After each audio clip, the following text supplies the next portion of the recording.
Hujan deras mengguyur kota malam itu. Petir sesekali menyambar langit, menambah suasana tegang di halaman rumah sakit umum tempat Alia magang. Sebagai perawat magang tingkat akhir, ia sudah terbiasa dengan malam panjang tanpa tidur, namun malam ini berbeda. Ada sesuatu di udara yang membuatnya gelisah, entah firasat atau sekadar kelelahan. Di ruang IGD, suasana mendadak riuh. Beberapa petugas berlari sambil mendorong brankar. Seorang wanita paruh baya dengan wajah pucat dan napas tersengal masuk tergesa-gesa. Di belakangnya, seorang pria berjas mahal berteriak panik. "Cepat! Tolong ibuku! Lakukan apapun! Asal dia jangan sampai mati!" Itulah kali pertama Alia melihat Raka, pemuda berumur sekitar 30 tahun dengan wajah tampan, namun sorot matanya dingin dan penuh kecemasan. Bajunya basah kuyup, rambutnya berantakan, dan tangannya gemetar saat menggenggam jemari ibunya. Dokter jaga segera mengambil alih, memeriksa tekanan darah dan detak jantung pasien. Alia ikut membantu memasang infus, tangannya cekatan meski suasana panik. Di balik masker medis, matanya memancarkan ketenangan yang anehnya menenangkan Raka. "Namanya siapa, Pak?" tanya Alia lembut, berusaha tetap profesional. "Dia ibu saya." "Namanya Bu Ratna," jawab Raka dengan nada terburu-buru. "Dia punya riwayat jantung, tapi tiba-tiba pingsan di rumah." Alia mengangguk cepat, menulis sesuatu di catatan medisnya, lalu membantu dokter menyiapkan alat oksigen. Di tengah hiruk-pikuk itu, Bu Ratna sempat membuka mata. Ia menatap Raka lemah dan berbisik lirih, "Nak, jangan marah, semua akan baik-baik saja." "Jangan bicara, Bu. Tolong diam dulu." Raka menahan air matanya. Setelah beberapa menit, kondisi Bu Ratna mulai stabil, tapi dokter berkata dengan nada hati-hati, "Pak Raka, jantung ibu Anda lemah. Kami bisa menstabilkan untuk sementara, tapi harus siap dengan kemungkinan terburuk. Butuh perawatan intensif dan dukungan pengobatan tambahan. Apapun. Saya akan bayar berapapun, Dok," seru Raka. Namun dokter menatapnya prihatin. "Kami akan berusaha, tapi secara medis, peluang sembuh totalnya kecil. Keluarga sebaiknya bersiap." Kata-kata itu menusuk hati Raka seperti pisau.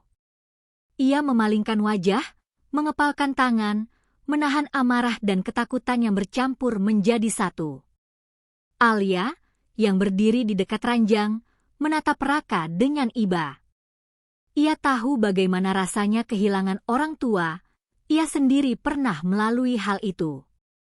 Setelah dokter pergi, Raka duduk di samping ranjang ibunya. Ia menatap wajah sang ibu yang tampak tenang dalam tidur. Lalu, tanpa sadar, ia berkata lirih, "Aku nggak bisa kehilangan ibu lagi, aku nggak bisa."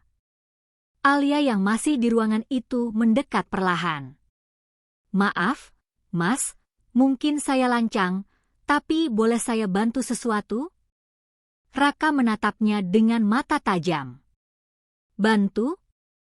Kamu perawat magang, kan? Kamu pikir bisa bantu apa yang dokter aja nggak bisa?" Nada suaranya dingin, menusuk, namun Alia tetap tenang.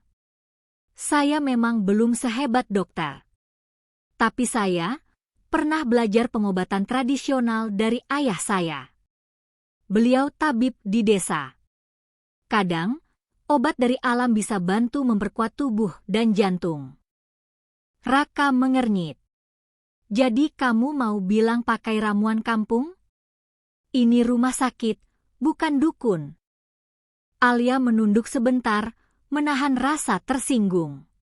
Tapi ia tetap berkata lembut, "Saya tidak bermaksud menggantikan pengobatan medis, Mas.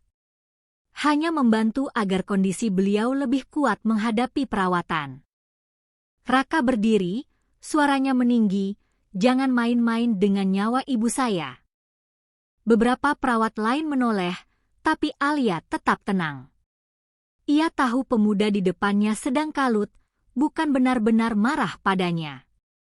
Ia menatap Raka dengan mata yang jernih dan tulus. "Saya tidak main-main, Mas. Saya hanya ingin membantu. Kalau Mas tidak percaya, tidak apa-apa. Tapi tolong, jangan hentikan orang yang ingin menolong dengan niat baik." Hening sejenak. Tatapan mereka bertemu. Ada sesuatu di mata Alia, ketenangan yang aneh, seperti keyakinan yang datang dari hati paling dalam. Raka menatapnya lekat-lekat, lalu mendengus pelan. "Kalau kamu benar-benar bisa sembuhkan ibuku," katanya pelan namun tegas, "aku akan menikahimu." Semua orang di ruangan itu menoleh kaget. Alia membeku di tempat. Bibirnya terbuka tapi tak ada kata yang keluar. Raka juga tampak menyesal setelah mengucapkannya, tapi egonya menahan untuk menarik kembali kata-kata itu. Alia akhirnya tersenyum tipis. "Baik, Mas. Saya tidak butuh janjinya. Tapi saya akan berusaha semampu saya." Sejak malam itu, Alia mulai menemani perawatan Bu Ratna. Ia menyiapkan ramuan daun meniran, temulawak, dan madu murni, semua dengan izin dokter yang kebetulan mengenalnya sebagai mahasiswa terbaik dari Fakultas Keperawatan. Malam-malam panjang dilalui Alia tanpa mengeluh. Ia membantu membersihkan tubuh Bu Ratna, memijat ringan tangan dan kaki yang lemah, bahkan membacakan doa lembut di telinga sang ibu. Raka sering melihat gadis itu dari jauh. Ada sesuatu yang berbeda darinya, kesabaran yang membuat Raka perlahan meruntuhkan tembok kesombongannya. Suatu malam, saat jam sudah menunjukkan pukul 2 dini hari, Raka masih duduk di kursi dekat ranjang ibunya. Alia datang membawa segelas air hangat. "Mas, minum dulu." "Sejak tadi belum makan, ya?" katanya pelan. Raka menatapnya sekilas. "Kamu nggak tidur-tidur juga?" Alia tersenyum. "Saya biasa begini. Dulu waktu kecil, kalau ibu saya sakit, saya juga begadang jaga dia." "Sekarang ibumu di mana?" tanya Raka tanpa sadar. Alia menunduk. "Sudah meninggal. Karena saya nggak bisa beli obat waktu itu." Raka terdiam. Tak tahu harus berkata apa. "Makanya saya belajar perawatan. Supaya nggak ada anak lain yang kehilangan ibunya cuma karena nggak mampu," lanjut Alia lirih. Suasana hening. Hanya suara mesin monitor detak jantung yang terdengar. Dalam cahaya redup, wajah Alia terlihat lelah tapi damai. Untuk pertama kalinya, Raka menatapnya bukan sebagai perawat kampung atau orang asing, tapi sebagai seseorang yang berhati luar biasa kuat. Ketika Alia pamit untuk mengganti baju pasien di ruangan sebelah, Raka menatap punggungnya yang perlahan menjauh dan bergumam. "Kalau benar dia bisa menyembuhkan ibu, mungkin aku memang harus menepati janji itu." Namun di balik kata-kata itu, Raka belum tahu, malam itu baru permulaan dari kisah yang akan mengubah hidup mereka berdua selamanya. Keesokan paginya, sinar matahari menembus tirai tipis ruang perawatan VIP itu. Bu Ratna masih tertidur, napasnya sudah lebih tenang dibanding semalam. Di kursi sebelah, Raka tertidur dengan posisi setengah duduk, kepalanya bersandar pada tepi ranjang ibunya. Alia datang perlahan membawa sarapan untuk Raka, roti tawar dan teh hangat. Ia meletakkannya di meja kecil, lalu memeriksa tekanan darah dan detak jantung pasien. Saat ia tengah mencatat hasilnya, Bu Ratna membuka mata. Enduk, kamu yang semalam itu, ya?" Suara lirih sang ibu membuat Alia tersenyum lembut. "Iya, Bu. Saya Alia, perawat magang di sini. Gimana perasaannya pagi ini? Lebih enteng. Makasih, enduk. Semalam aku lihat kamu, bacain doa di telingaku ya. Alia tersipu. Hehe, maaf, Bu. Saya cuma pengen bantu doa biar ibu tenang. Bu Ratna tersenyum lemah. Doamu sampai, nak. Aku merasa damai sekali waktu itu. Raka yang semula tertidur perlahan membuka mata, mendengar percakapan mereka. Ia menatap ibunya, lalu Alia, lalu kembali menunduk. Ada rasa malu yang belum ia pahami. Setelah dokter datang dan memeriksa kondisi, ia menyatakan bahwa perkembangan Bu Ratna cukup baik. Masih butuh observasi beberapa hari, tapi ini sudah tanda positif, katanya sambil tersenyum. Raka mengangguk, tapi matanya masih terus memperhatikan Alia. Gadis itu bergerak cekatan namun lembut. Saat ia menyuapi ibunya bubur, Raka melihat cara Alia tersenyum, bukan senyum basa-basi, tapi penuh kasih, seolah merawat ibunya sendiri. Ketika jam istirahat tiba, Raka mendekati Alia di taman belakang rumah sakit. Ia memanggil dengan nada sedikit canggung. Perawat Alia. Alia menoleh, sedikit gugup. Iya, Mas Raka. Soal semalam, Raka memulai, menunduk sebentar, lalu melanjutkan, maaf ya kalau aku agak kasar. Aku cuma panik. Alia tersenyum kecil. Nggak apa-apa, Mas. Saya paham kok. Semua orang pasti panik kalau orang yang dicintainya sakit. Raka mengangguk, tapi masih menatapnya dengan sorot tajam, bukan marah, tapi lebih kerasa ingin tahu. Kamu tadi bilang belajar dari ayahmu soal pengobatan tradisional. Sejauh apa kamu bisa? Cuma dasar, Mas. Saya tahu cara membuat ramuan herbal untuk bantu perawatan, bukan untuk menggantikan obat dokter. Tapi, beberapa pasien dulu sempat merasa lebih baik setelah dibantu. Raka tampak berpikir keras. Dan kamu yakin itu aman untuk ibu? Saya tidak akan melakukan apapun tanpa izin dokter, jawab Alia mantap. Saya hanya ingin membantu supaya ibu punya energi untuk melawan penyakitnya. Kadang, semangat dan ketenangan hati juga bisa jadi obat. Raka terdiam. Kata-kata itu menampar egonya. Ia selama ini mengandalkan uang, dokter terbaik, dan alat medis tercanggih.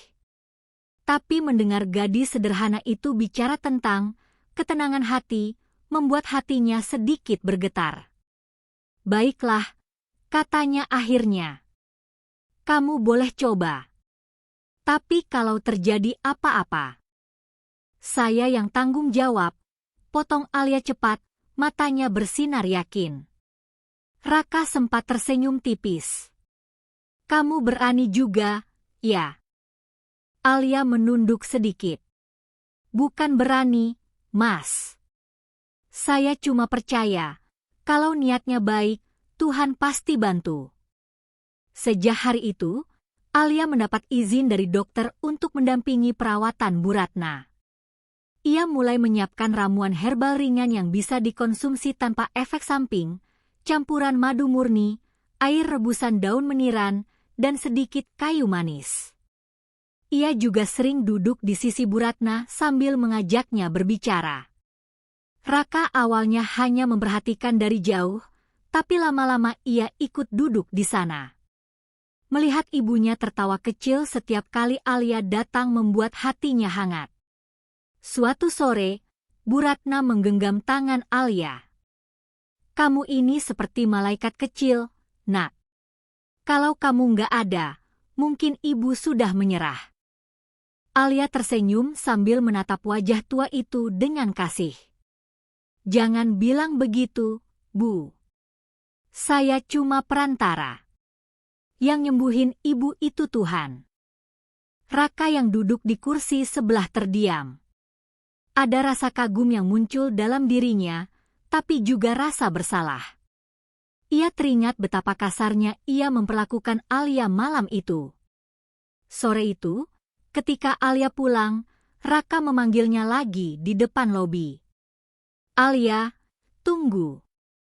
Alia berhenti, menoleh dengan senyum lelah.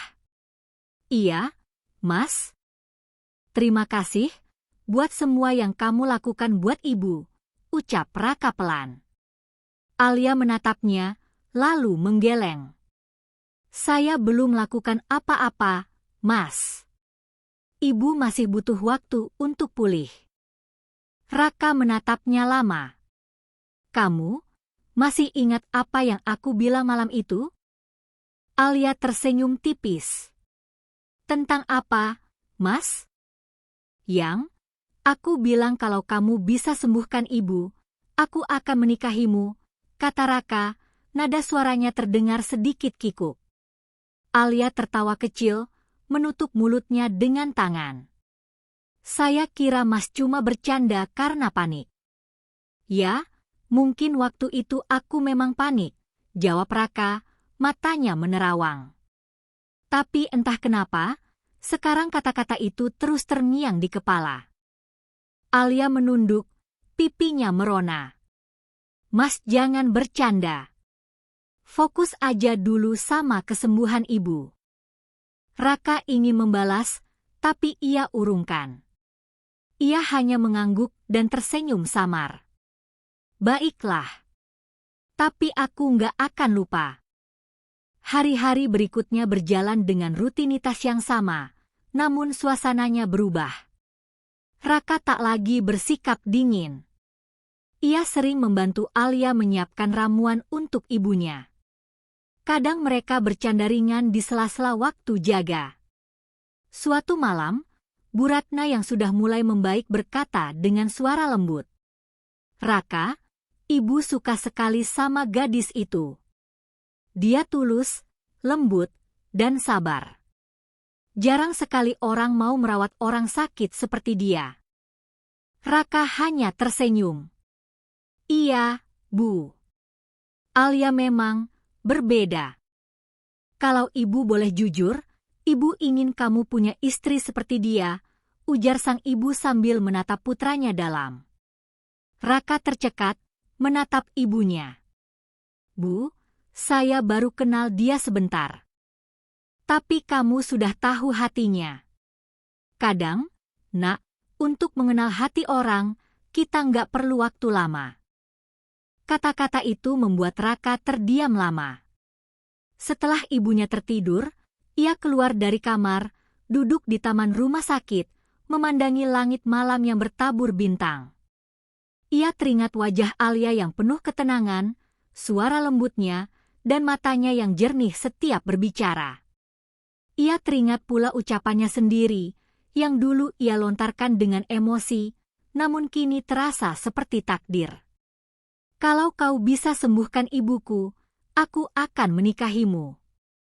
Kini, kalimat itu bukan lagi sekadar ucapan putus asa, tapi berubah menjadi janji yang diam-diam mulai ia yakini dari hatinya sendiri. Dan tanpa ia sadari, dari balik jendela lantai 2, Alia juga melihat ke arah taman itu.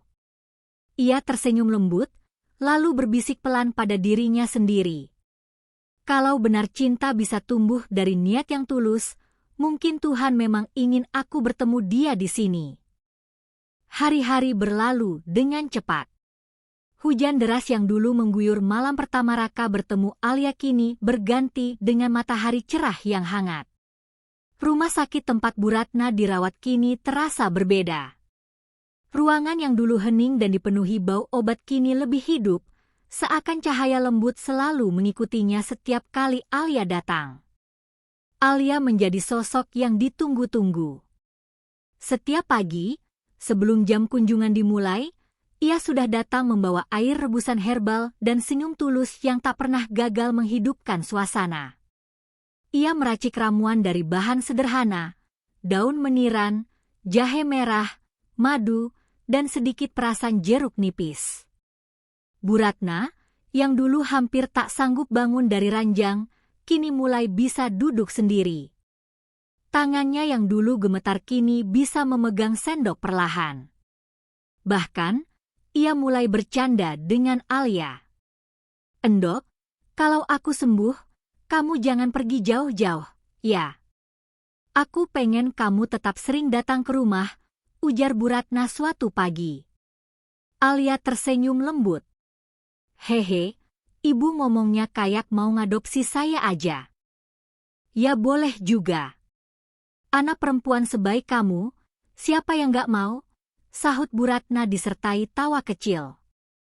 Raka yang kebetulan baru datang membawa bunga segar mendengar percakapan itu. Ia tersenyum tanpa sadar, lalu meletakkan bunga itu di meja. "Ibu, ini bunga favorit ibu, loh. Bunga lili." "Wah, anak ibu akhirnya ingat juga," seloroh Bu Ratna sambil tersenyum geli. Alia ikut tertawa kecil. Melihat kedekatan ibu dan anak itu membuat dadanya hangat. Ia rindu momen seperti itu, momen yang sudah lama hilang sejak ibunya meninggal. Tapi entah kenapa, melihat mereka berdua seperti ini, Alia merasa seolah sedang berada di rumah sendiri. Beberapa hari kemudian, dokter memeriksa kondisi Bu Ratna dengan seksama. Setelah mencatat hasil pemeriksaan, ia menatap Raka dan tersenyum. "Saya harus akui, perkembangan ibu sangat bagus. Tekanan darahnya stabil, denyut jantungnya mulai normal. Ini di luar dugaan kami." Raka nyaris tak percaya. "Serius, Dok?" "Sangat serius," jawab sang dokter sambil tersenyum lebar. "Kami belum tahu pasti kenapa, tapi saya rasa bukan cuma obat yang bekerja di sini, semangat dan ketenangan pasien juga berpengaruh besar." Mata Raka langsung menatap ke arah Alia yang sedang menyiapkan ramuan di sudut ruangan. Ia tahu betul, ketenangan itu berasal dari gadis itu. Saat dokter pergi, Raka menghampiri Alia. "Alia, aku nggak tahu gimana harus bilang, tapi terima kasih." Alia menatapnya sambil tersenyum. "Belum waktunya berterima kasih, Mas. Ibu masih butuh waktu buat pulih sepenuhnya. Tapi kamu lihat sendiri, kan? Ibu bisa duduk, bisa makan sendiri. Itu semua karena kamu." Alia menatap Raka dalam, lalu berkata lembut, "Bukan karena saya, Mas. Karena ibu mau berjuang. Saya cuma bantu sedikit." Raka menghela napas, lalu berkata lirih, "Kamu selalu bilang, sedikit. Tapi buat kami, itu sangat besar, Alia." Alia menunduk, tersipu. Tapi sebelum sempat menjawab, Bu Ratna memanggil mereka berdua. "Hei, kalian berdua ngobrol apa sih di situ? Ayo, sini bantuin ibu makan bubur. Kalau lama-lama begini, ibu bisa makan sendiri nanti." Mereka berdua tertawa, dan suasana kembali cair. Malamnya, setelah jam kunjungan berakhir dan pasien lain mulai tertidur, Alia masih berada di ruang perawatan Bu Ratna. Ia sedang mengganti perban infus dengan hati-hati. Lampu kamar sengaja diredupkan, hanya tersisa cahaya dari lampu dinding kecil di sisi ranjang. "Endok," suara lirih Bu Ratna memecah keheningan, "boleh ibu tanya sesuatu?" "Tentu, Bu. Apa saja?"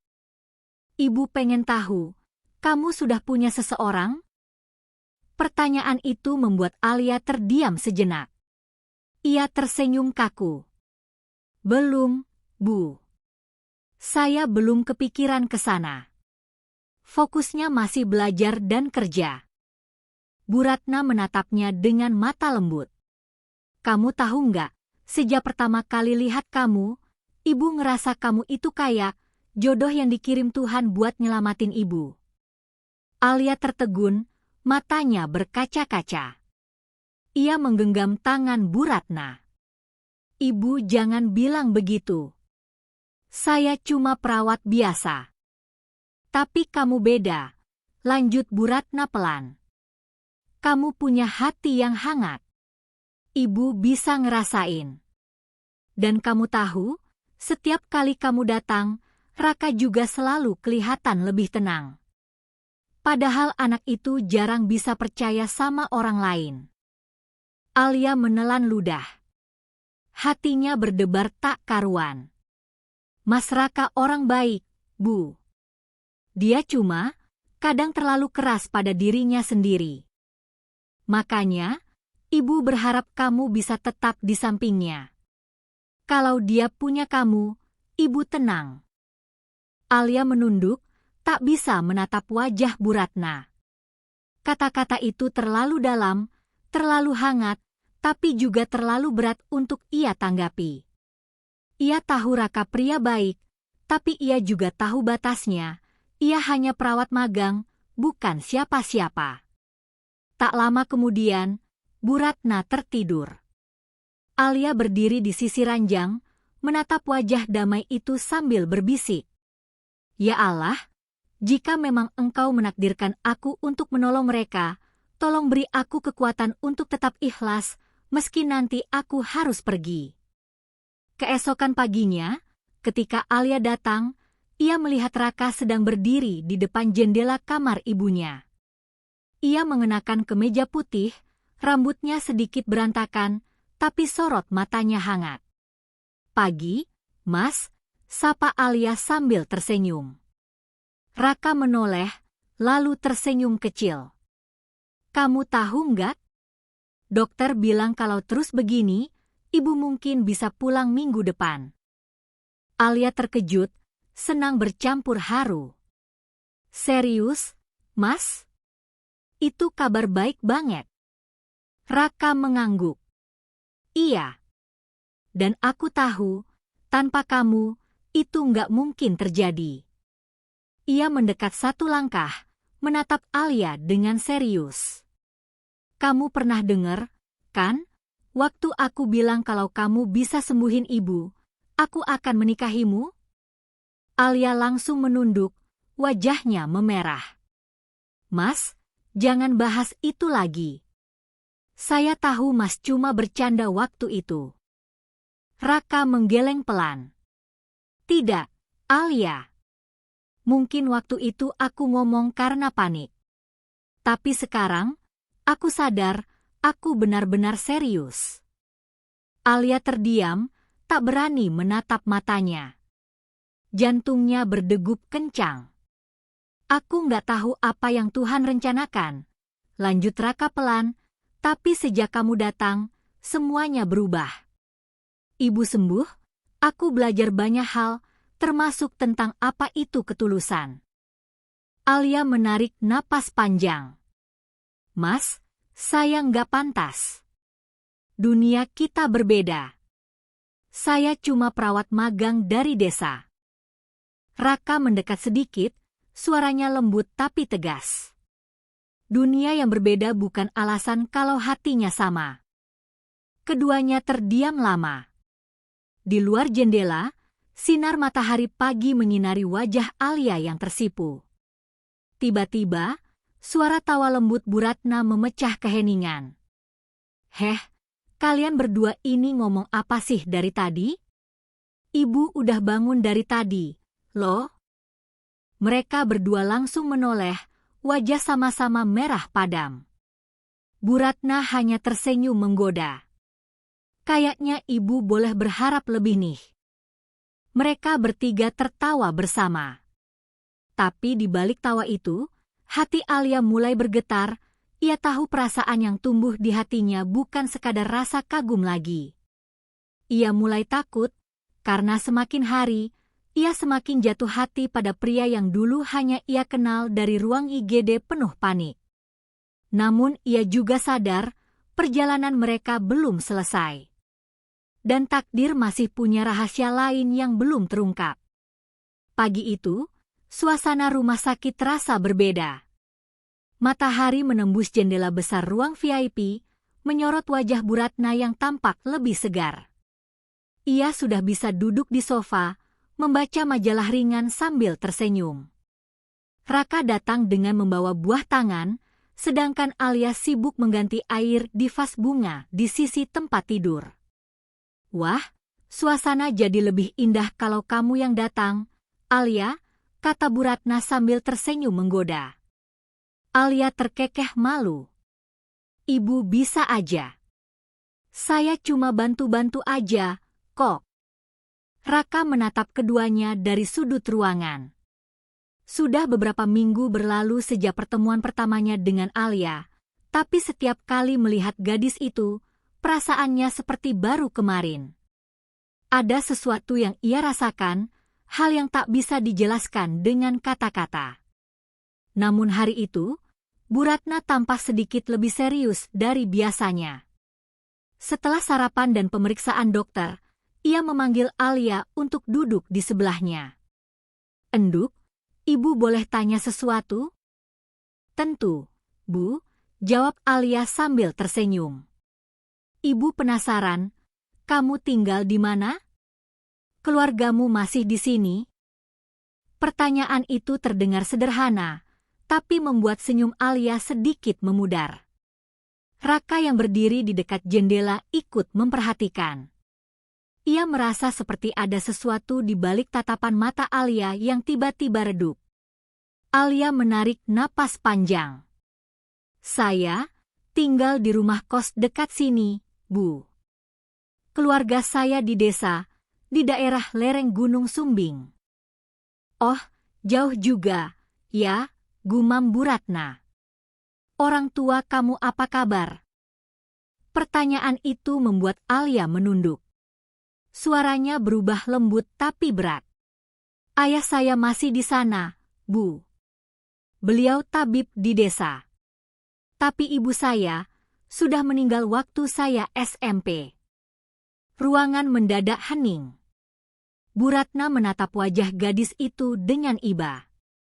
"Innalillahi. Maaf, Nak, Ibu tidak tahu." Alia tersenyum kecil, menatap lantai.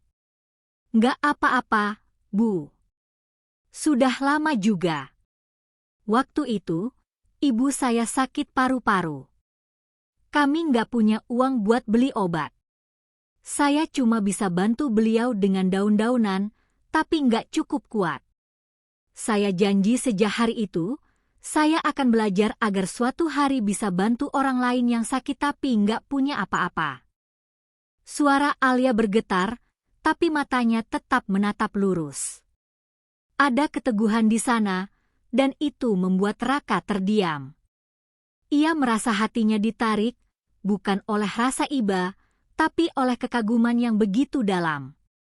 Bu Ratna menggenggam tangan Alia dengan lembut. "Nak, kamu anak yang luar biasa. Ibu bangga bisa mengenalmu." Alia menggeleng cepat. "Jangan begitu, Bu. Saya cuma berusaha menepati janji saya ke almarhum ibu." Raka menatap gadis itu lama. Ia teringat dirinya sendiri, tumbuh di keluarga kaya, tapi penuh tekanan dan ambisi. Ia sadar betapa kontrasnya hidup mereka berdua, tapi justru di sanalah ia menemukan sesuatu yang selama ini hilang dari dirinya, ketulusan. Setelah Alia keluar untuk mengganti ramuan herbal di ruang pantry, Raka mendekati ibunya. "Bu," katanya pelan, "Alia, luar biasa, ya." Bu Ratna tersenyum penuh arti. "Ibu udah bilang dari dulu, Nak. Anak itu punya cahaya yang beda." Raka termenung. "Aku malu, Bu. Selama ini aku pikir uang bisa menyelesaikan semuanya.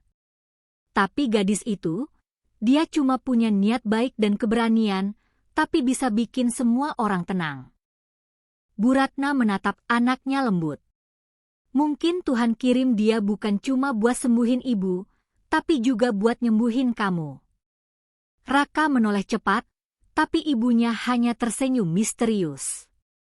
Kata-kata itu berputar di kepalanya sepanjang hari. Malam harinya, Raka sedang duduk di taman rumah sakit. Ia butuh udara segar setelah seharian menemani ibunya. Hujan rintik-rintik turun perlahan, dan aroma tanah basah membuat suasana semakin tenang. Tiba-tiba, langkah kecil terdengar dari arah belakang. "Masih di sini juga, Mas?" Raka menoleh dan melihat Alia datang membawa payung. Wajahnya lembut diterangi lampu taman. Raka tersenyum kecil. "Kamu belum pulang?" "Belum. Tadi bantu bagian farmasi dulu. Habis itu, pengen lihat ibu sebentar." Raka menatapnya. "Kamu capek?" Alia menggeleng. "Capek sih, iya. Tapi kalau lihat pasien mulai sembuh, capeknya langsung hilang." Raka menunduk, menatap tanah basah di bawah kakinya. "Kamu tahu nggak, dulu aku nggak percaya sama hal-hal kayak gitu. Buatku, semua cuma soal logika dan uang." Alia tersenyum samar. "Dan sekarang? Sekarang aku nggak yakin lagi dengan keyakinanku yang dulu," katanya pelan. "Karena aku lihat sendiri, sesuatu yang nggak bisa dibeli, ketulusan." Alia terdiam. Suara rintik hujan menjadi latar yang seolah memperlambat waktu. "Mas Raka," katanya akhirnya, "saya nggak melakukan semua ini karena pengen dihargai atau dianggap luar biasa. Saya cuma nggak mau ada anak lain yang kehilangan ibunya seperti saya dulu." Dan karena itu, Raka menatapnya dalam, "Kamu jadi luar biasa di mataku." Alia memalingkan wajah, berusaha menutupi rona merah di pipinya. "Mas suka berlebihan, deh." Raka tertawa kecil. "Aku cuma ngomong jujur." Beberapa detik kemudian, mereka hanya diam, menikmati bunyi hujan, udara malam, dan kehadiran satu sama lain. Lalu Raka membuka percakapan lagi. "Alia, kamu tahu nggak, ibu bilang kamu kayak malaikat kecil." Alia tersenyum getir. "Malaikat nggak seharusnya lelah, Mas. Tapi saya manusia. Kadang saya juga takut, salah, dan ragu." "Kalau gitu, kamu malaikat yang punya hati manusia," kata Raka lembut. Alia menatapnya, kali ini lebih lama. Ada sesuatu di mata Raka yang membuat dadanya bergetar, bukan tatapan kasihan, tapi rasa hormat dan hangat yang tulus. Namun, sebelum suasana semakin dalam, Alia buru-buru berdiri. "Saya balik dulu, Mas. Besok pagi saya harus bantu di bangsa lain." Raka mengangguk pelan. "Baik. Tapi hati-hati di jalan, ya." Saat Alia berjalan menjauh di bawah payung, Raka menatap punggungnya yang perlahan memudar di bawah hujan. Dalam hati, ia berbisik, "Kamu nggak cuma nyembuhin ibu, tapi kamu juga menyembuhkan aku, Alia." Keesokan paginya, ketika Alia datang, Bu Ratna sudah duduk di kursi roda menunggunya. Wajahnya tampak segar, bibirnya tersenyum cerah. "Enduk, aku tadi mimpi ibumu datang. Dia bilang terima kasih karena kamu udah bantu anaknya." Alia tertegun, hampir menitikkan air mata. Ia menggenggam tangan Bu Ratna erat. "Ibu, jangan bikin saya nangis pagi-pagi begini." "Loh, kenapa nangis?" "Ibu ngomong beneran. Mungkin itu cara Tuhan bilang kamu udah di jalan yang benar." Raka yang baru masuk ruangan mendengar percakapan itu. Ia terhenti di depan pintu, memandangi dua wanita itu, satu yang melahirkannya, satu lagi yang kini seolah memberi kehidupan baru bagi keduanya. Dan di saat itulah, Raka tahu, hatinya sudah mantap. Ia tidak lagi memandang Alia sebagai perawat, tapi sebagai seseorang yang berharga, yang ingin ia jaga selamanya. Namun, di balik semua kebahagiaan itu, Takdir sudah menyiapkan babak baru yang akan menguji cinta mereka, saat Bu Ratna akhirnya sembuh dan kehidupan kembali ke jalur semula. Karena di sanalah, perbedaan dunia mulai terasa nyata. Hari itu menjadi pagi yang tak akan dilupakan oleh siapapun di rumah sakit itu. Langit cerah, sinar matahari masuk menembus jendela besar kamar Bu Ratna, menimbulkan bias keemasan yang hangat di dinding putih. Burung-burung terdengar di taman kecil bawah sana, dan udara terasa begitu segar, seolah alam ikut merayakan sesuatu. Bu Ratna duduk di tepi ranjang, mengenakan gaun rumah sakit warna biru lembut. Wajahnya berseri, matanya berbinar seperti anak kecil yang baru bangun dari mimpi indah. Alia datang membawa nampan berisi sarapan, bubur hangat, teh jahe, dan semangkuk kecil jamu herbal yang biasa ia racik. "Selamat pagi, Ibu," sapa Alia ceria. Hari ini auranya bagus sekali. Sepertinya tubuh Ibu sudah sepenuhnya membaik. Bu Ratna menatapnya dengan senyum yang tak bisa disembunyikan. "Alia, Nak, Ibu tadi diperiksa dokter. Katanya kondisi paru-paru Ibu sudah bersih. Tidak ada infeksi, tidak ada cairan tersisa." Ia menatap ke arah pintu. Raka sedang urus administrasi keluar rumah sakit. "Hari ini, Ibu boleh pulang." Alia terdiam. Tangannya yang memegang nampan bergetar halus. "Serius, Bu?" "Iya, Nak," ucap Bu Ratna dengan mata berkaca. "Ibu masih nggak percaya. Dulu dokter bilang butuh waktu berbulan-bulan. Tapi sejak kamu datang, semua terasa lebih ringan. Setiap hari kamu rawat Ibu, bukan cuma dengan obat, tapi juga dengan doa dan ketulusan. Mungkin itu yang jadi obat sesungguhnya." Alia menunduk, suaranya lirih. "Saya cuma melakukan apa yang bisa, Bu." Bu Ratna menggenggam tangannya dengan lembut. "Kamu sudah lebih dari cukup, Nak. Kamu penyembuh, bukan hanya bagi tubuh, tapi bagi hati." Beberapa saat kemudian, Raka masuk dengan wajah penuh senyum. "Ibu, semua beres. Kita bisa pulang siang ini. Aku udah pesan mobil dan rumah udah disiapkan." Ia menatap Alia dan tersenyum hangat. "Dan semuanya berkat kamu." Alia tersipu, mencoba menjaga profesionalismenya. "Itu hasil kerja tim, Mas Raka. Saya cuma bagian kecil." "Tapi bagian kecil itu paling penting," jawab Raka lembut. Mereka bertiga tertawa kecil. Namun di balik tawa itu, Alia menyimpan perasaan yang rumit, bahagia karena Bu Ratna sembuh, tapi juga sedih karena mungkin setelah ini, ia tak akan sering bertemu lagi dengan keluarga itu. Beberapa jam kemudian, mobil hitam keluarga mereka berhenti di depan rumah sakit.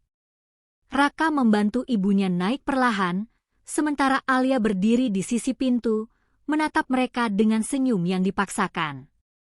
"Saya pamit ya, Bu. Terima kasih sudah mengizinkan saya merawat Ibu," ucapnya pelan. Bu Ratna menatapnya penuh perasaan. "Alia, jangan panggil Ibu, Ibu cuma di rumah sakit. Kalau kamu sempat, datanglah ke rumah. Ibu ingin kamu sering main ke sana. Rumah itu terbuka untukmu." Alia tertegun. Ia tak tahu harus menjawab apa, hanya bisa menunduk dengan mata berkilat menahan haru. "Saya akan ingat, Bu." Sementara itu, Raka menghampirinya. "Alia, aku ingin bilang sesuatu, tapi bukan di sini. Nanti, kalau kamu sempat, maukah kamu ketemu aku di taman rumah sakit sore nanti?" Alia menatapnya bingung. "Ada apa, Mas?" Raka tersenyum. "Nggak banyak. Aku cuma ingin ngomong dari hati." Alia hanya mengangguk pelan. Sore hari di taman rumah sakit. Langit mulai oranye, udara hangat sore menyentuh lembut wajah mereka.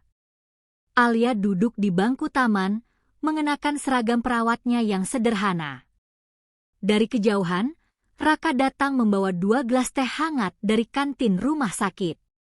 Ia duduk di sampingnya tanpa banyak bicara. Untuk beberapa menit, hanya suara daun dan burung sore yang terdengar. "Terima kasih," kata Raka akhirnya, menatap langit.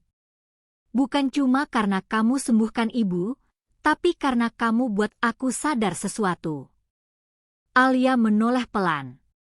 "Sadar apa?" Raka menatapnya lurus.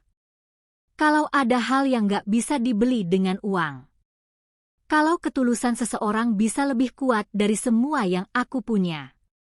Dan aku gak mau kehilangan orang seperti itu." Alia tercekat. "Mas Raka." Raka menarik napas dalam. "Kamu ingat waktu aku bilang, kalau kamu bisa sembuhkan ibuku, aku akan menikahimu?" Alia tersenyum samar. "Saya pikir Mas cuma bercanda waktu itu." "Aku serius," jawab Raka mantap. "Dan sekarang, ibu sudah sembuh.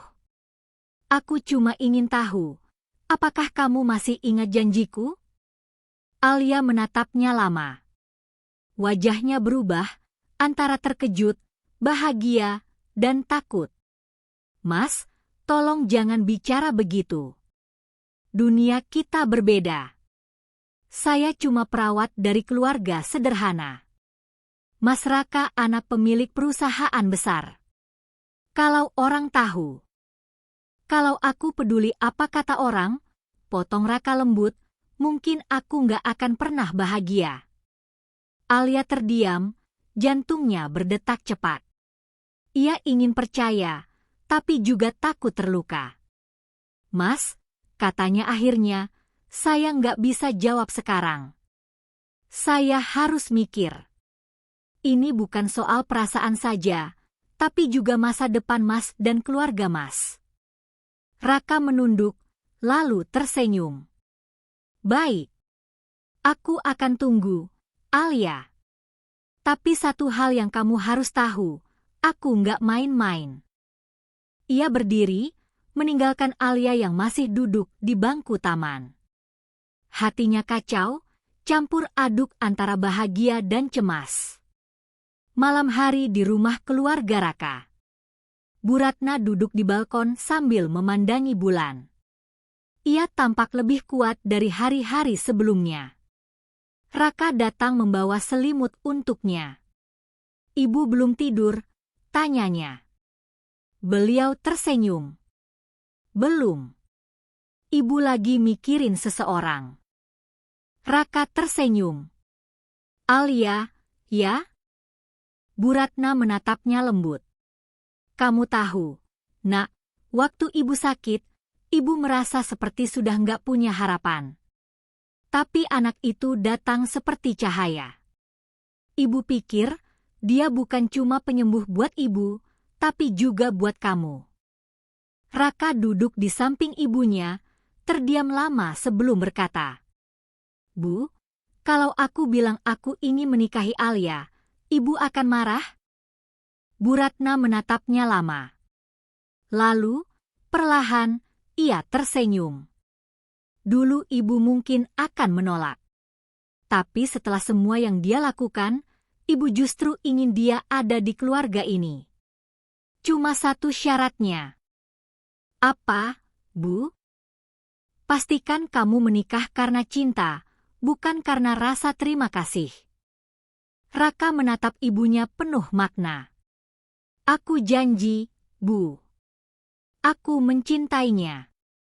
Sementara itu, di kamar kos kecilnya, Alia duduk di depan meja kayu usang, menatap surat kecil di tangannya, surat dari Raka, yang diselipkan diam-diam di saku jaketnya sebelum ia pulang. "Alia, terima kasih sudah menyembuhkan ibuku. Tapi yang lebih penting, kamu sudah mengubah aku. Aku tahu dunia kita berbeda, Tapi aku percaya cinta bisa menembus semua batas. Kalau kamu berani berjalan bersamaku, aku akan melindungimu dari semua yang datang.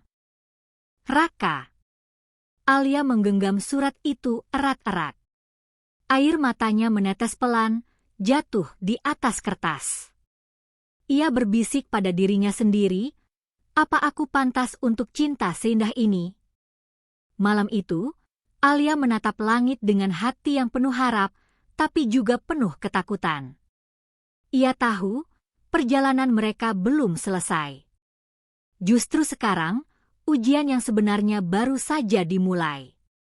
Beberapa minggu setelah Bu Ratna pulang dari rumah sakit, suasana di rumah keluarga Hartono, keluarga Raka, tampak ramai.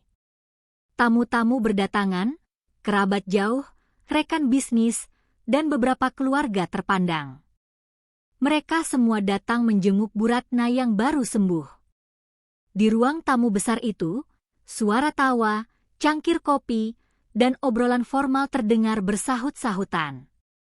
Namun di antara semua keramaian itu, Raka justru merasa asing. Ia duduk di kursi dekat jendela, sesekali melirik ke arah ibunya yang sedang berbincang dengan tante-tante kaya raya. Ia memikirkan Alia. Sejak hari terakhir di taman rumah sakit, mereka belum sempat bertemu lagi. Alia menolak ajakan Raka untuk datang ke rumah dengan alasan belum siap. Namun setiap hari, mereka masih saling berkirim pesan singkat, penuh kehangatan dan kerinduan terselubung. Tiba-tiba, suara Tante Mira, adik Bu Ratna, membuyarkan lamunannya. Raka, Tante dengar kamu sekarang dekat sama seorang perawat di rumah sakit. Benar nggak? Ruangan seketika hening. Beberapa orang menatap Raka dengan penuh rasa ingin tahu. Bu Ratna yang sedang memegang cangkir teh menoleh cepat, namun belum sempat berbicara, Raka sudah menegakkan punggungnya.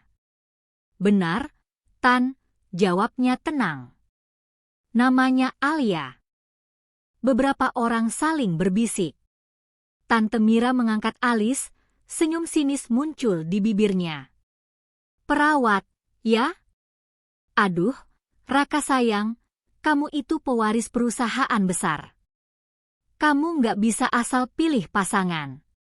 Bayangkan, nanti apa kata dunia kalau cucu keluarga Hartono menikah dengan orang biasa? Kalau aku menikah karena cinta, kenapa harus peduli dengan kata dunia? Balas Raka tanpa ragu. Suasana mendadak kaku. Bahkan pelayan yang membawa nampan buah berhenti sejenak. Tante Mira tertawa kecil, tapi terdengar menusuk. Cinta itu nggak cukup, Nak. Setelah menikah, yang kamu butuh adalah kesetaraan, dalam pendidikan, dalam status, dalam cara hidup. Jangan sampai kamu nyesal. Raka berdiri. Kalau cinta nggak cukup, kenapa banyak orang kaya tapi hatinya kosong? Ucapan itu membuat semua terdiam. Bu Ratna menatap anaknya lama, dan dengan suara tenang tapi tegas ia berkata, "Sudah, Raka. Jangan diperpanjang. Nanti kita bicarakan berdua." Raka menarik napas, lalu berjalan keluar dari ruang tamu. Ia tak ingin mempermalukan ibunya di depan orang banyak. Tapi hatinya terbakar. Sementara itu di rumah kos Alia. Alia duduk di ranjang, memandangi layar ponselnya. Ia membaca berita dari media lokal yang berisi liputan kecil tentang acara keluarga Hartono. Salah satu foto menampilkan Raka sedang berdiri di belakang ibunya dengan caption, "Raka Hartono, pewaris tunggal Hartono Group, segera dijodohkan dengan anak pengusaha properti dari Jakarta." Darahnya terasa berhenti mengalir sesaat. Tangannya gemetar. Dijodohkan, gumamnya lirih. Pikirannya langsung melayang pada pertemuan mereka di taman saat Raka mengatakan akan menepati janjinya. Apakah semua itu hanya kata-kata manis yang akan hilang di telan realita? Namun sebelum pikirannya makin liar, ponselnya bergetar. Nama di layar, Mas Raka Hati Merah 2. Alia ragu beberapa detik, tapi akhirnya mengangkat. Halo, Mas. Suara Raka di seberang terdengar berat, letih, tapi lembut. Alia, kamu sudah lihat beritanya ya? Sudah, jawabnya pelan. Itu benar. Raka menarik napas panjang. Iya. Tapi itu bukan keinginanku. Tante Mira dan beberapa keluarga besar memang ingin menjodohkanku dengan orang lain. Tapi aku nggak akan tunduk begitu aja. Mas, potong Alia cepat. Mas nggak usah melawan mereka demi saya. Dunia Mas terlalu jauh dari saya. Saya cuma perawat. Keluarga Mas pasti malu kalau tahu. Tidak, suara Raka meninggi, penuh emosi. Aku nggak malu, Alia. Aku bangga padamu. Justru kamu yang bikin aku ngerti arti hidup sebenarnya. Dan aku janji, aku akan buktikan semuanya. Air mata Alia mulai menetes. Mas, jangan buat hidup Mas susah karena saya. Aku justru akan merasa hampa kalau kehilangan kamu, kata Raka pelan tapi tegas. Satu hal yang harus kamu tahu, aku mencintaimu, Alia. Bukan karena kamu sembuhkan ibuku, tapi karena kamu sembuhkan hatiku. Setelah panggilan itu berakhir, Alia menatap layar ponselnya lama sekali.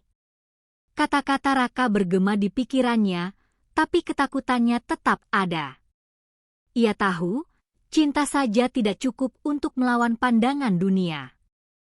Keesokan harinya, Raka datang ke rumah ibunya pagi-pagi. Bu Ratna sedang membaca surat kabar di taman belakang. Udara pagi masih dingin, dan suara burung bercampur dengan aroma teh melati. Bu, panggil Raka perlahan. Iya, Nak. Duduk sini, jawab ibunya. Raka duduk di sampingnya. Ia tahu ini saatnya bicara jujur. Bu, aku tahu semalam suasananya tegang.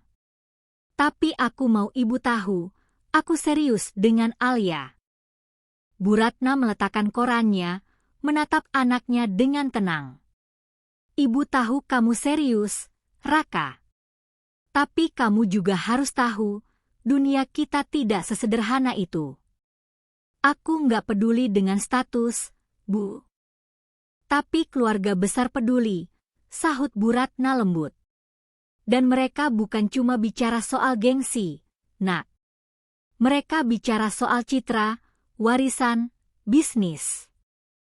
Kamu pewaris perusahaan besar. Setiap langkahmu akan dilihat orang. Raka menunduk. Jadi, ibu juga menolak hubungan ini? Bu Ratna diam lama sebelum menjawab. Tidak, Raka. Ibu tidak menolak cinta kalian. Tapi ibu ingin kamu siap menanggung risikonya. Kalau kamu benar-benar ingin bersama Alia, kamu harus berjuang, bukan hanya dengan kata-kata, tapi dengan tindakan. Karena dunia tidak akan memberi kalian jalan mudah. Raka menatap ibunya dalam. Aku siap, Bu. Aku akan buktikan kalau cinta ini pantas diperjuangkan. Bu Ratna tersenyum samar. Kalau begitu, lakukan dengan cara yang benar. Jangan gegabah. Beberapa hari kemudian, Raka menemui Alia di rumah sakit. Gadis itu tampak kelelahan setelah shift malam, tapi tetap tersenyum ketika melihatnya. Mas datang pagi-pagi gini, ada apa? Tanyanya. Raka mengeluarkan sebuah kotak kecil dari sakunya. Tapi belum sempat membukanya, Alia buru-buru berkata, Mas, tolong jangan lakukan apapun sekarang. Saya takut. Takut apa?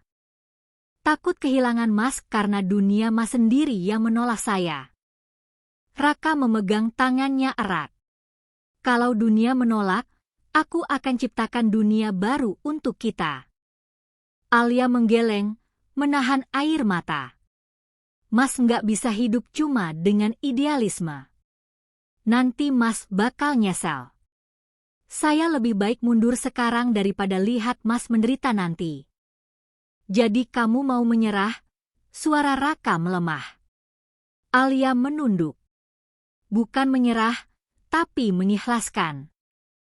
Kalimat itu menusuk Raka seperti pisau. Ia terdiam, hanya menatap wajah Alia yang berusaha tersenyum walau matanya basah. Raka tahu, pertarungan mereka baru saja dimulai. Cinta mereka bukan hanya soal perasaan, tapi juga soal keberanian melawan pandangan dunia. Dan di tengah kesedihan itu, satu hal menjadi jelas. Raka tidak akan mundur. Ia akan buktikan bahwa cinta sejati bisa menembus batas status, asal keduanya mau bertahan. Sudah 3 hari Raka tidak melihat Alia. Teleponnya tak dijawab, pesannya tak dibalas. Setiap kali datang ke rumah sakit, perawat lain hanya berkata singkat. Alia sedang cuti, Mas. 3 hari terasa seperti 3 tahun. Raka resah. Ia tidak tahu apa yang sebenarnya terjadi.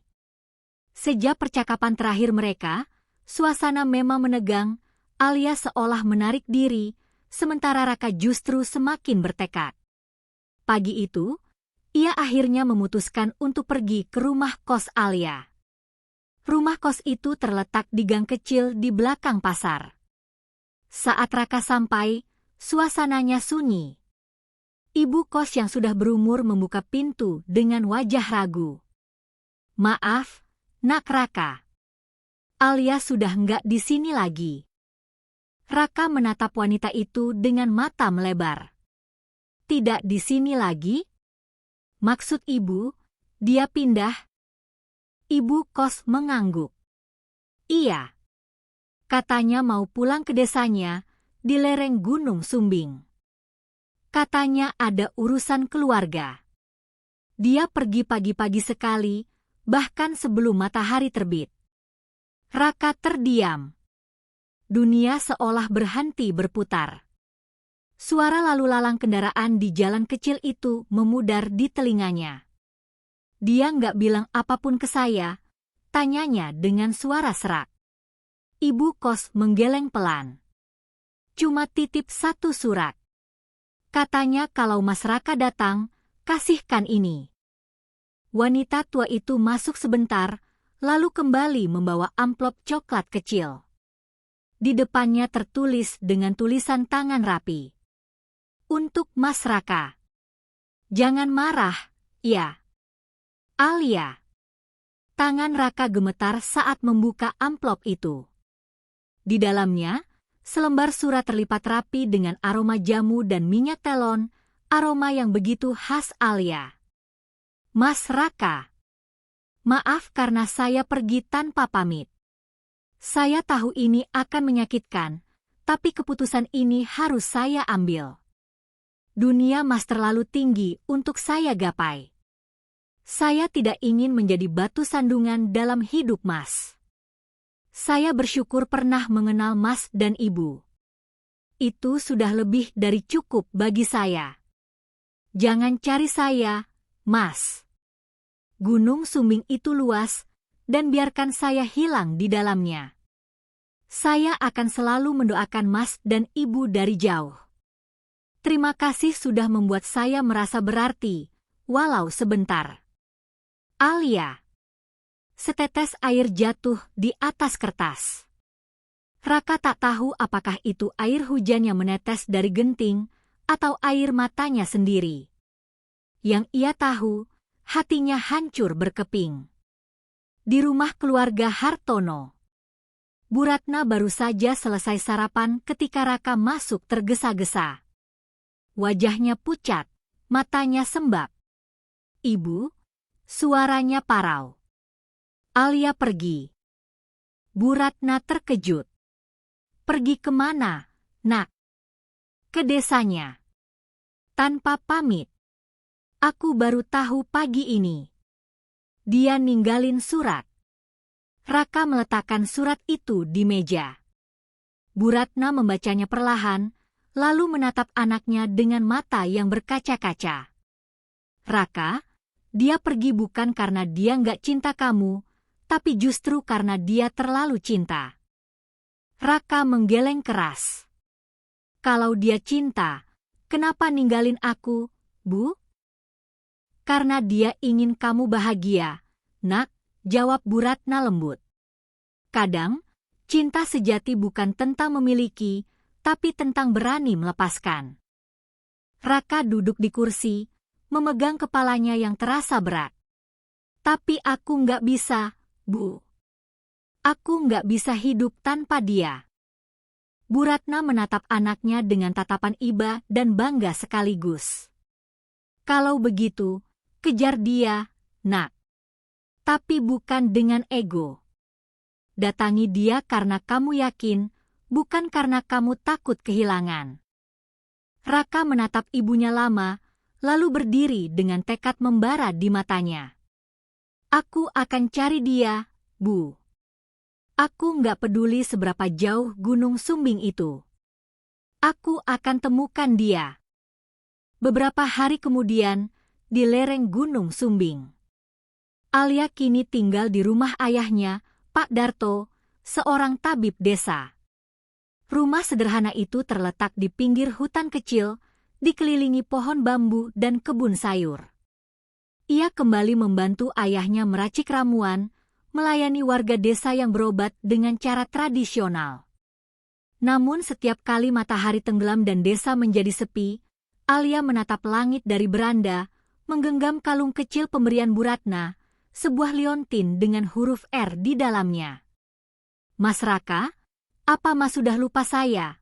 Gumamnya lirih, menahan air mata yang nyaris jatuh. Ayahnya yang sudah sepuh duduk di sampingnya. Kamu kelihatan sedih, enduk. Masih kepikiran tentang anak kota itu? Alia terdiam. Ia tahu ayahnya PK. Saya cuma takut, Pak.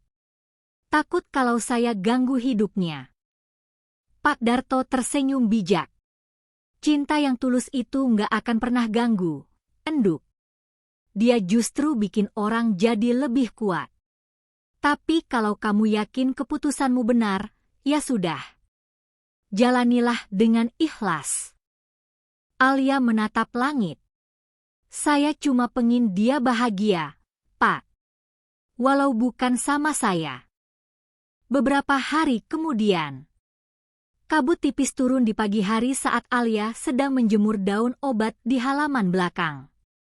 Tiba-tiba suara mesin mobil terdengar dari kejauhan. Suara itu asing di desa kecil itu. Alia menoleh, dan jantungnya hampir berhenti. Sebuah mobil hitam berhenti di depan rumah. Dari dalamnya, Raka keluar dengan wajah lelah, penuh debu, tapi matanya masih memancarkan semangat yang sama seperti dulu. Mas Raka?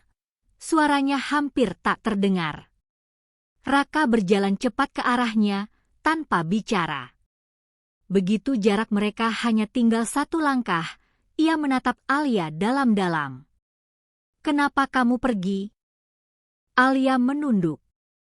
Saya nggak mau Mas kehilangan segalanya karena saya. Dan kamu pikir aku bisa bahagia tanpa kamu? Alia menggigit bibirnya, menahan air mata.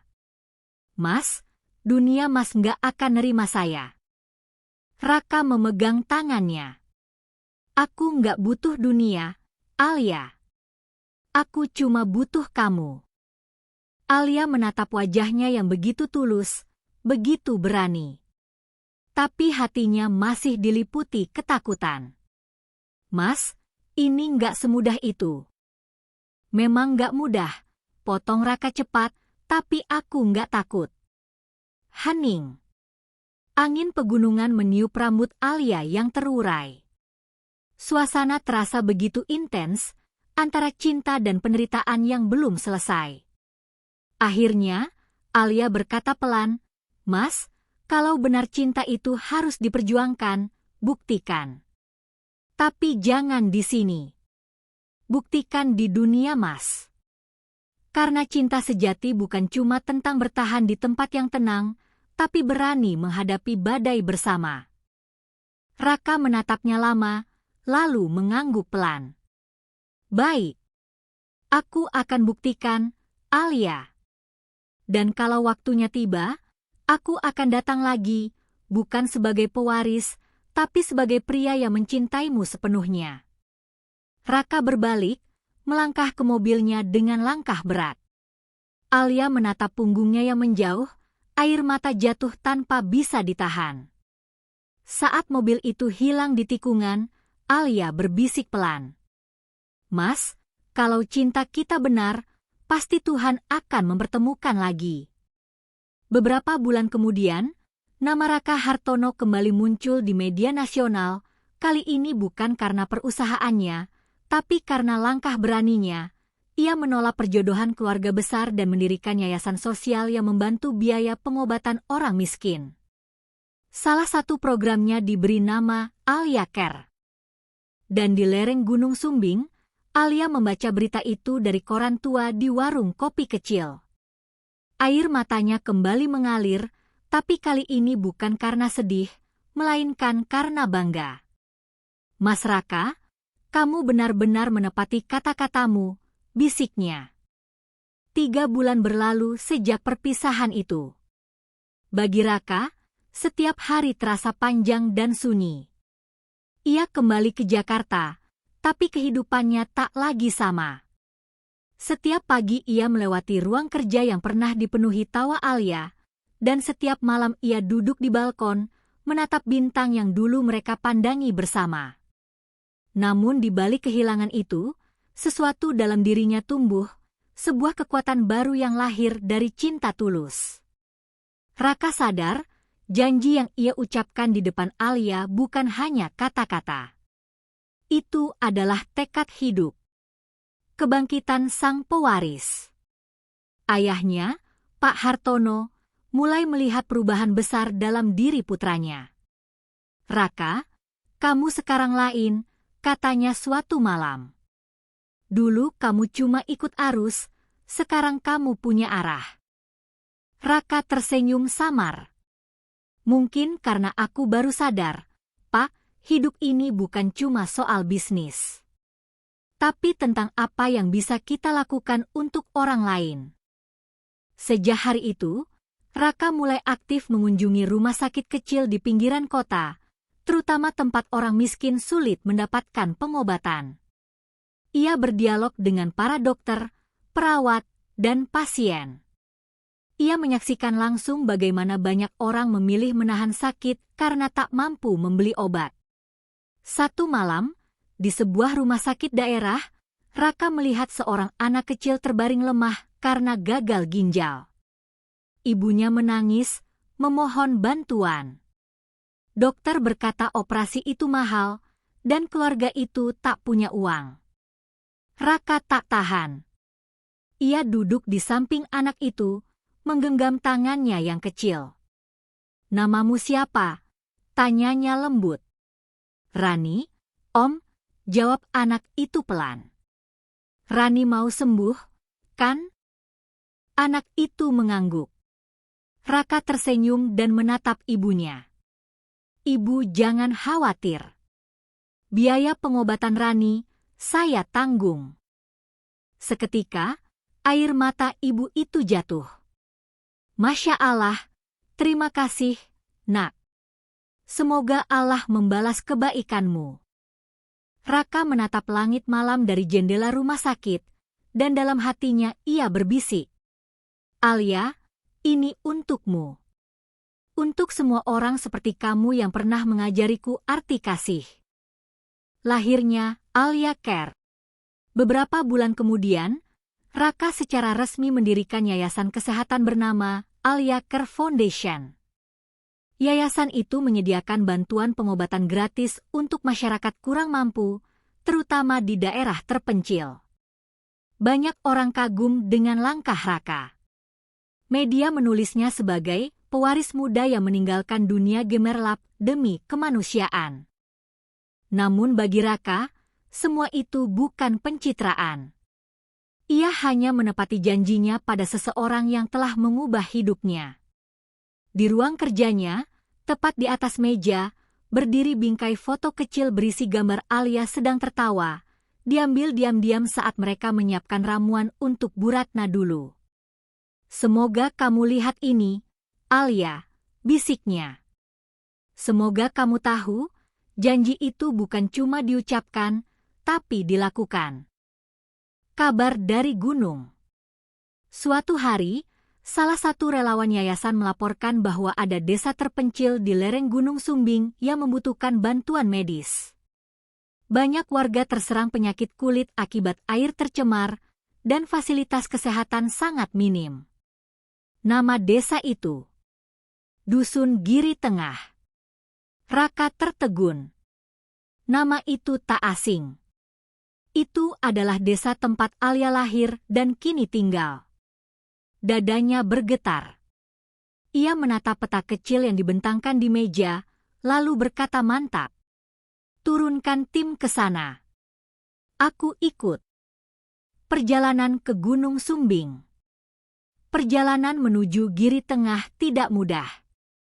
Mobil tak bisa masuk ke desa itu, jadi mereka harus berjalan kaki sekitar 2 jam melewati jalan berbatu. Udara pegunungan terasa sejuk, tapi langkah Raka terasa berat oleh harap dan cemas yang saling bertabrakan.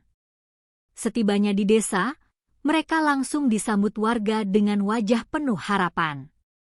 "Alhamdulillah, akhirnya ada yang mau bantu," kata kepala desa dengan mata berbinar. Raka ikut membantu membongkar peralatan medis, membagikan obat, dan memeriksa pasien. Ia bahkan ikut turun langsung mencuci luka anak-anak. Namun di sela keramaian itu, matanya terus mencari sosok yang tak pernah hilang dari ingatannya. Pertemuan yang menggetarkan. Menjelang sore, ketika kegiatan hampir selesai, seorang relawan berkata, "Mas Raka, ada tabib desa yang mau bantu. Katanya dia biasa meracik ramuan herbal untuk warga." Raka menoleh. "Siapa namanya?" "Namanya Mbak Alia, Mas." Dunia Raka seakan berhenti. Suara angin, tawa anak-anak, semua menghilang. Hanya satu suara yang bergema di kepalanya, nama itu. Langkahnya berat tapi pasti. Ia mengikuti arah relawan menuju gubuk kecil di pinggir kebun. Dan di sana, ia melihatnya. Alia duduk di depan meja kayu, sedang menumbuk daun obat. Rambutnya diikat sederhana, wajahnya sedikit lebih tirus, tapi senyumnya masih sama, lembut, tulus, menenangkan. Raka berdiri terpaku. Napasnya tercekat. Alia menoleh karena mendengar langkah kaki. Saat matanya bertemu dengan Raka, tubuhnya membeku. Lesung pipinya yang dulu selalu muncul kini tenggelam oleh rasa terkejut. "Mas Raka?" Suaranya nyaris tak terdengar. Raka melangkah mendekat, 1, 2 langkah, lalu berhenti di depannya. "Aku sudah menepati janjiku, Alia. Aku datang bukan sebagai pewaris, tapi sebagai seseorang yang ingin bersama kamu memperjuangkan kebaikan." Alia menatapnya, air mata menggenang di pelupuk matanya. "Mas, ini nyata." Raka mengangguk. "Nyata. Aku nggak pernah berhenti mencarimu. Aku tahu, Tuhan gak mungkin memisahkan 2 orang yang saling mencintai untuk alasan yang benar." Alia menutup mulutnya, menahan isak. Saya bangga sama Mas. Yayasan itu, saya lihat di berita. Saya tahu itu untuk siapa." Raka tersenyum, lalu mengeluarkan sesuatu dari saku, sebuah cincin kecil yang dulu ia simpan diam-diam. "Aku dulu berjanji sesuatu, kan?" Alia terisak. Mas. Raka menatap matanya dalam-dalam. Kalau dulu aku bilang, kalau kau bisa sembuhkan ibuku, aku akan menikahimu, maka sekarang aku bilang. Ia berlutut perlahan di tanah berlumpur itu, tanpa peduli pada pandangan orang-orang di sekitarnya. Kau bukan hanya menyembuhkan ibuku, Alia. Kau juga menyembuhkan hatiku. Jadi izinkan aku menepati janjiku. Menikahlah denganku. Air mata Alia mengalir deras. Ia menutup wajahnya, lalu mengangguk pelan sambil tersenyum di antara tangis. Iya, Mas. Saya mau. Warga desa yang melihat pemandangan itu spontan bertepuk tangan, beberapa bahkan bersorak bahagia. Raka berdiri, menatap langit pegunungan yang mulai berubah jingga, dan dalam hatinya ia tahu, inilah takdir yang Tuhan tulis dengan tinta kasih. Penutup bab. Sore itu, di bawah langit Gunung Sumbing, dua hati yang pernah terpisah akhirnya bersatu kembali. Bukan karena janji kosong, tapi karena cinta yang diuji waktu, jarak, dan pengorbanan, dan tetap bertahan. Dan mungkin, di antara angin yang berhembus lembut, Tuhan tersenyum menyaksikan mereka. Kabar pertunangan Raka Hartono dengan seorang tabib desa menyebar cepat bak api di ladang kering. Media sosial, portal berita bisnis, hingga forum keluarga besar Hartono, semuanya membicarakan hal yang sama. Pewaris perusahaan raksasa menolak wanita bangsawan, justru memilih gadis kampung dari lereng Gunung Sumbing. Berita itu menjadi bahan perbincangan hangat di mana-mana. Sebagian memuji ketulusan Raka, tapi banyak juga yang mencibir. Dan yang paling keras menentang adalah keluarga besar Hartono sendiri. Pertemuan keluarga besar. Hari itu, Raka dan Alia tiba di rumah keluarga besar Hartono, rumah mewah bergaya kolonial di kawasan Menteng. Alia tampak gugup, mengenakan kebaya sederhana warna krem dan sanggul kecil di rambutnya. Mas, saya takut, bisiknya saat mobil berhenti di halaman. Raka menggenggam tangannya erat. Jangan takut, Alia. Kamu nggak sendirian. Aku di sini. Begitu mereka melangkah masuk, semua mata memandang. Beberapa bibir berbisik-bisik, ada yang menatap sinis, ada pula yang tersenyum pura-pura. Di tengah ruangan, duduklah Pak Hartono, Bu Ratna, dan Bude Sinta, kakak tertua Pak Hartono yang terkenal keras dan konservatif. Suasana tegang. Hanya suara jam dinding yang terdengar. Raka, suara Bude Sinta akhirnya memecah keheningan. Kabar yang kami dengar itu benar? Kamu mau menikah dengan gadis desa ini? Raka berdiri tegak, menatap semua yang hadir. Benar, Bude. Nama dia Alia. Dia yang menyembuhkan ibu, saat dokter pun menyerah. Dia yang membuat saya paham arti hidup dan cinta. Bude Sinta mendengus. Cinta?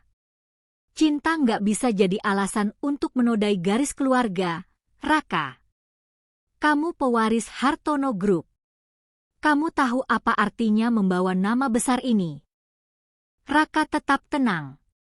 Saya tahu, Bude. Tapi saya juga tahu, kebahagiaan nggak bisa dibeli dengan nama besar. Beberapa paman mulai berbisik kesal. Kurang ajar, melawan orang tua. Bu Ratna mencoba menengahi. Sinta, mungkin kita bisa dengar dulu dari Alia. Siapa tahu dia gadis baik. Namun Bude Sinta langsung menatap Alia tajam. Kamu? Dari keluarga mana? Alia menunduk sopan. Saya anak Pak Darto, tabib di desa Giri Tengah. Kami orang biasa, Bude. Tapi saya datang ke sini bukan untuk minta apa-apa. Saya datang karena cinta. Ruangan seketika hening lagi. Kata cinta yang keluar dari bibir Alia terdengar sederhana, tapi penuh kekuatan. Bude Sinta mendecak. Cinta. Kata yang sering dipakai orang kecil untuk menghibur diri. Raka langsung menatap tajam. Bude. Namun Alia justru menahan tangannya. Ia menatap Bude Sinta dengan tenang. Bude benar. Saya memang orang kecil. Tapi justru karena itu, saya tahu rasanya berjuang tanpa apa-apa. Saya mencintai Mas Raka bukan karena hartanya, tapi karena hatinya. Kata-kata itu membuat semua terdiam. Bahkan Pak Hartono yang sejak tadi diam pun menatap Alia dengan mata tajam tapi berpikir. Kemarahan sang ayah. Malam itu, setelah pertemuan selesai, Raka dan ayahnya berbicara empat mata di ruang kerja. Pak Hartono duduk di kursinya, menatap foto keluarga di dinding. Raka, kamu sadar keputusanmu bisa menghancurkan reputasi keluarga ini? Raka menatap ayahnya dengan mata yang bergetar. Ayah, reputasi apa gunanya kalau kita hidup tanpa ketulusan? Aku cinta Alia, dan aku yakin dia bukan wanita yang salah. Pak Hartono menghela napas berat. Raka, kamu pewaris perusahaan. Kamu akan jadi pemimpin ribuan karyawan. Kamu butuh pasangan yang bisa mendukung posisimu, bukan menurunkan citra keluarga. Raka menunduk sebentar, lalu berkata dengan suara tegas. Kalau cinta harus ditukar dengan citra, aku memilih cinta, yah. Suasana tegang. Suara detik jam terdengar jelas di antara mereka. Pak Hartono menatap anaknya lama. Kamu berani menanggung semua akibatnya? Raka mengangguk. Ya. Bahkan kalau ayah mencabut nama Hartono dariku. Ucapan itu membuat hati Pak Hartono bergetar, tapi ia tidak menunjukkannya. Ia hanya menatap keluar jendela, lalu berkata pelan, baik. Kalau itu pilihanmu, buktikan kalau dia pantas. Raka menunduk hormat. Terima kasih, yah. Ujian tak terduga. Beberapa hari kemudian, muncul berita di media. Investor besar menunda kerjasama dengan Hartono Group akibat isu internal keluarga. Tekanan datang dari segala arah. Dewan direksi mempertanyakan keputusan Raka. Raka, kamu pikir perusahaan mainan? Kamu lebih sibuk urusan cinta daripada bisnis. Namun Raka tetap tenang. Saya tahu apa yang saya lakukan. Perusahaan ini berdiri bukan cuma dari uang, tapi dari nilai kemanusiaan. Berita itu membuat Bude Sinta semakin murka. Ia datang lagi ke rumah Hartono dengan wajah merah padam. Ini semua gara-gara perempuan itu. Gara-gara gadis kampung itu, bisnis keluarga bisa jatuh. Alia yang sedang membantu Bu Ratna di dapur mendengar semuanya. Ia berdiri di balik dinding, mendengarkan setiap kata yang menusuk hatinya. Dia cuma bawa sial, kata Bude Sinta. Kalau dia punya harga diri, dia harus pergi. Alia menggigit bibir, menahan air mata. Malamnya, ia duduk di taman belakang bersama Bu Ratna. Ibu, suaranya pelan. Saya nggak mau jadi penyebab pertengkaran. Kalau karena saya semua ini kacau, mungkin lebih baik saya pergi. Bu Ratna tertegun, lalu memegang tangan Alia. Nak, dulu kamu yang menyembuhkan aku saat aku sekarat. Kamu pikir aku akan biarkan kamu terluka sendirian? Alia menatap Bu Ratna dengan mata berkaca-kaca. Dulu aku cuma punya rasa syukur. Tapi sekarang, aku punya rasa bangga. Karena anakku memilih wanita berhati suci seperti kamu. Air mata Alia jatuh. Ia tak sanggup berkata apa-apa selain memeluk Bu Ratna erat. Restu di tengah badai. Keesokan harinya, keluarga besar Hartono kembali berkumpul. Kali ini suasananya tegang, semua ingin tahu apa keputusan akhir. Raka berdiri di tengah ruangan, Alia di sampingnya. Saya tahu banyak yang tidak setuju, kata Raka lantang. Tapi biarlah saya buktikan bahwa cinta sejati tidak merusak, justru menguatkan. Jika setelah ini kalian masih menolak, saya rela melepaskan nama Hartono. Tapi saya tidak akan melepaskan dia. Semua terdiam. Bahkan Bude Sinta tak langsung bicara. Lalu, perlahan, Pak Hartono berdiri. Ia menatap anaknya lama, lalu menatap Alia. Alia, katanya dengan suara berat, kamu mau membuat anakku bahagia? Alia menatapnya dengan mata berkaca-kaca. Saya akan berusaha, Pak. Dengan cara saya. Dengan ketulusan saya. Hening sesaat. Lalu, perlahan, Pak Hartono mengangguk. Kalau begitu, aku restui. Semua terkejut. Bahkan Bude Sinta menatapnya tak percaya. Mas? Kamu yakin? Pak Hartono tersenyum kecil. Aku melihat di mata Alia, ketulusan yang jarang dimiliki orang kaya sekalipun. Dan kalau dia bisa membuat Raka menjadi pria sebaik sekarang, aku tak punya alasan untuk menolak. Alia menunduk, menahan tangis bahagia. Raka menggenggam tangannya erat, menatap ayahnya dengan rasa hormat dan haru. Terima kasih, Ayah. Bude Sinta menghela napas berat.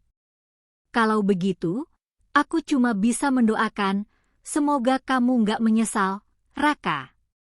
Raka tersenyum. Saya yakin, Bude. Karena cinta yang diperjuangkan dengan tulus, nggak akan pernah salah. Penutup bab. Hari itu menjadi saksi bahwa restu tidak selalu datang dengan mudah, kadang ia harus diperjuangkan di tengah badai.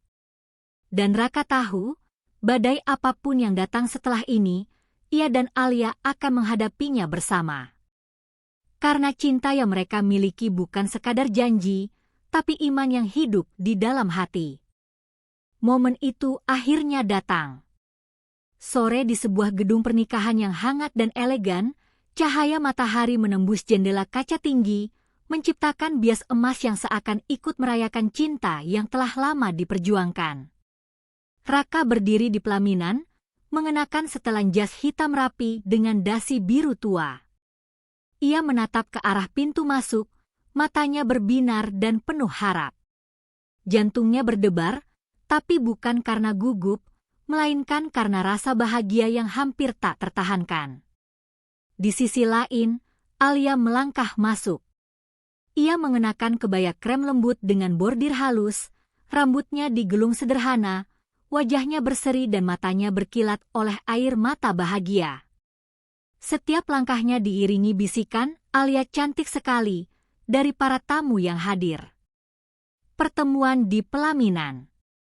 Ketika Alia mencapai pelaminan, Raka menunduk sebentar, lalu menatapnya dalam. Cantik sekali, katanya pelan. Alia tersipu. Mas, aku nggak percaya ini akhirnya terjadi. Raka tersenyum. Aku juga nggak percaya kita sampai di sini. Tapi semua yang kita lalui, semua badai, semua jarak, semua pengorbanan, akhirnya membuahkan momen ini. Bu Ratna, yang duduk di barisan depan, menatap keduanya dengan mata berkaca. Ia tersenyum lebar. Nak Alia, kamu berhasil membuktikan sesuatu yang sangat penting. Bukan hanya menyembuhkan tubuhku, tapi juga hatiku dan hatinya Raka. Alia menunduk sambil tersenyum malu. Terima kasih, Bu. Saya cuma melakukan yang saya bisa. Bu Ratna menepuk bahunya lembut. Dan itu sudah lebih dari cukup. Upacara pernikahan. Suasana hening ketika pendeta mulai membacakan janji pernikahan. Raka memegang tangan Alia erat. Aku, Raka Hartono, berjanji untuk mencintai, menghormati, dan melindungi Alia dalam keadaan suka maupun duka, dalam kesehatan maupun sakit, seumur hidupku. Alia menatapnya, matanya basah. Aku, Alia Darto, berjanji untuk mencintai, menghormati, dan mendukung Mas Raka dalam segala suka dan duka seumur hidupku. Ketika mereka saling bertukar cincin, sorak tamu terdengar riuh. Tapi bagi Raka dan Alia, dunia di sekitar mereka seakan berhenti. Hanya ada mereka berdua, hati yang bersatu, janji yang ditepati. Makna janji yang terwujud. Setelah upacara selesai, Raka menggenggam tangan Alia, membawa mereka ke balkon gedung, memandang kota yang mulai diterangi lampu-lampu senja. Kalau kau bisa sembuhkan ibuku, aku akan menikahimu, bisiknya pelan, mengingat kata-kata yang diucapkannya beberapa tahun lalu di rumah sakit. Alia tersenyum sambil menitikkan air mata. Aku memang melakukannya, Mas. Dan kita benar-benar sampai di sini. Semua rasa sakit, pengorbanan, dan jarak itu terbayar lunas dengan hari ini. Raka menarik Alia dalam pelukan hangat. Aku janji, aku nggak akan pernah menyia-nyiakanmu. Tidak akan ada badai yang terlalu besar, tidak ada jarak yang terlalu jauh. Karena sekarang, kita bersama. Kejutan Bu Ratna. Saat resepsi berlangsung, Bu Ratna meminta Raka dan Alia duduk di pelaminan sejenak. Ia menatap keduanya penuh kasih. Nak, Alia, katanya sambil tersenyum, aku ingin memberikan sesuatu sebagai tanda restu dan rasa terima kasihku. Ini bukan hanya untukmu, tapi untuk menunjukkan bahwa kamu sudah benar-benar menjadi bagian dari keluarga ini. Bu Ratna menyerahkan sebuah kotak kecil kepada Alia. Alia membuka kotak itu perlahan, di dalamnya terdapat liontin emas berbentuk hati dengan ukiran huruf R dan A yang terjalin. Alia terharu. Bu, ini terlalu indah. Bu Ratna menepuk tangan Alia lembut. Ini lambang cinta yang nyata, bukan sekadar janji. Kamu menepati janji yang bahkan banyak orang mengira mustahil. Sekarang, kamu bukan hanya penyembuh, tapi juga pendamping anakku seumur hidup. Alia memeluk Bu Ratna erat. Terima kasih, Bu. Saya janji akan menjaga Mas Raka dan keluarga ini dengan sepenuh hati. Raka tersenyum melihat keduanya. Hatinya hangat, penuh syukur. Ia sadar, cinta yang tulus bukan hanya antara dia dan Alia, tapi juga melibatkan orang-orang yang mereka cintai. Ucapan restu keluarga besar. Tak lama setelah itu, keluarga besar Hartono menghampiri keduanya. Bahkan Bude Sinta, yang dulu menentang keras, datang sambil menahan senyum. Raka, Alia, aku salut sama kalian. Ternyata cinta itu memang bisa mengalahkan semua prasangka. Semoga kalian bahagia. Semua anggota keluarga lain ikut mengangguk dan tersenyum. Beberapa bahkan menitikkan air mata melihat ketulusan cinta mereka. Raka menggenggam tangan Alia, berkata pelan, lihat, nak, semua badai yang kita lalui akhirnya berbuah restu. Dan ini baru permulaan. Alia menatapnya dengan mata penuh haru. Ya, Mas, kita benar-benar beruntung. Momen bahagia dan haru. Sore itu, setelah resepsi, mereka berjalan di taman belakang gedung. Lampu-lampu gantung berkelap-kelip, menciptakan suasana hangat seperti malam mimpi indah. Raka menarik Alia ke tengah taman, menatap matanya. Aku ingin bilang sesuatu lagi, Alia. Alia tersenyum sambil menunduk. Apa, Mas? Raka mengangkat tangan Alia, menggenggamnya erat. Kalau dulu aku bilang, kalau kau bisa sembuhkan ibuku, aku akan menikahimu. Itu bukan sekadar kata-kata. Sekarang, aku ingin kamu tahu, janji itu adalah awal dari hidup kita bersama. Dan aku berjanji akan menepati janji itu seumur hidup. Alia meneteskan air mata bahagia. Dan aku janji akan selalu bersamamu, Mas. Tidak hanya karena kita saling mencintai, tapi karena kita telah melewati semua ujian dan tetap utuh. Raka menarik Alia ke dalam pelukan hangat. Angin malam membawa aroma bunga yang tertanam di taman, seperti merayakan cinta mereka. Penutup kisah. Malam itu, di bawah cahaya lampu yang hangat dan langit yang tenang, Raka dan Alia berjalan bergandengan tangan. Bukan sebagai pewaris dan perawat desa, bukan sebagai anak kaya dan gadis kampung, tapi sebagai dua insan yang telah menempuh perjalanan panjang untuk menemukan satu sama lain. Janji yang dulu terdengar sederhana. Kalau kau bisa sembuhkan ibuku, aku akan menikahimu. Sekarang bukan hanya janji, itu adalah kenyataan, bukti dari cinta yang diuji waktu, jarak, dan pengorbanan. Di tengah sorak tamu, senyum keluarga, dan pelukan hangat Bu Ratna, mereka menyadari sesuatu. Cinta yang tulus tidak pernah sia-sia. Cinta yang diuji, diperjuangkan, dan dijaga dengan ketulusan akan selalu menemukan jalannya.